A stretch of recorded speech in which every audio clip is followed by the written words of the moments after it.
I currently work at a summer camp, and our ropes course instructor is one of the best leaders I know, so I decided to interview him, and he also works in EMS, so it works out great.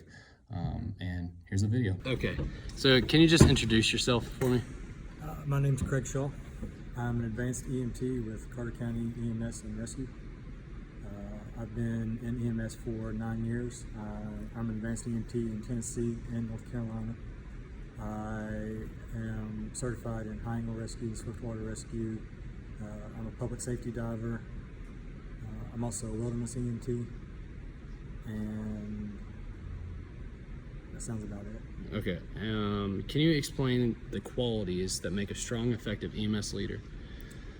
So, leadership in general, there's a big difference between being a manager and a leader.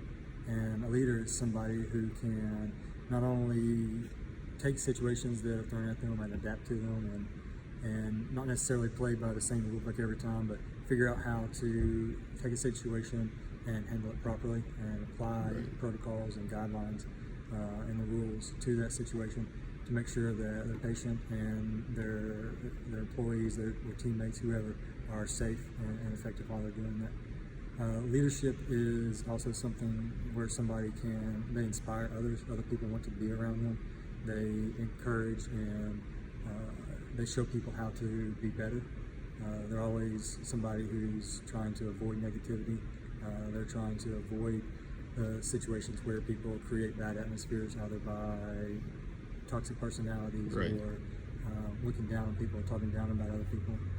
With the years that I've been in EMS, I think one of the biggest problems that I come across is that people get so burnt out for not because of the bad things that they see, but because of the way they get treated it seems like by the public, by the patients, by the population they deal with, but also how they treat each other.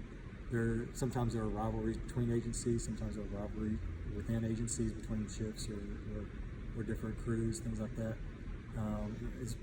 When you're working 12 and 24-hour shifts together, and the types of things that we have to do, and the types of things, the hours that we work, it can be really hard to always stay positive and to not let yourself get into that negative space where people are trashing each other, trashing the job. And when that happens, the quality of life and the quality of work always goes down. So a good leader is somebody who works to avoid that, and there's somebody that never promotes that and that always are trying to discourage that. And they're always also somebody who's always looking at their crews, looking at their, not necessarily if there's somebody's direct supervisor, but it could just be somebody they're working with, it could be a peer.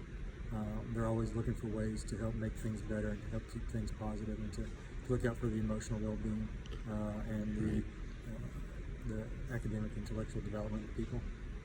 They're not a drill sergeant.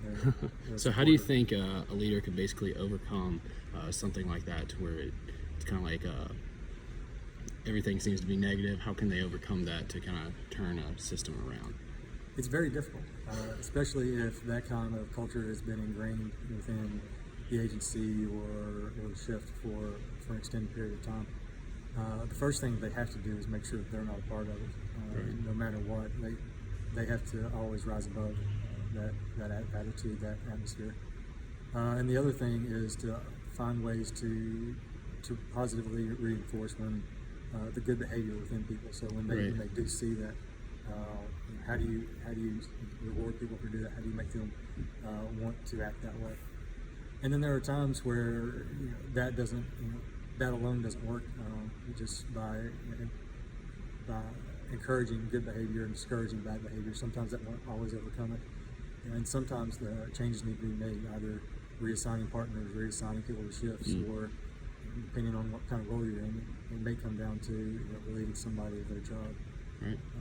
Hopefully that's a last resort, but sometimes it just takes one bad apple to spoil the bunch. So sometimes, and I've been in that situation before where we've had to get rid of just one negative person, one negative attitude. It made for the good of the group. World of difference, and not just because it set an example to other people, this is what can happen, but it's because that bad apple is gone, and now people aren't there to feed off of their negativity. Yeah, it's easier to maintain that standard. Yeah.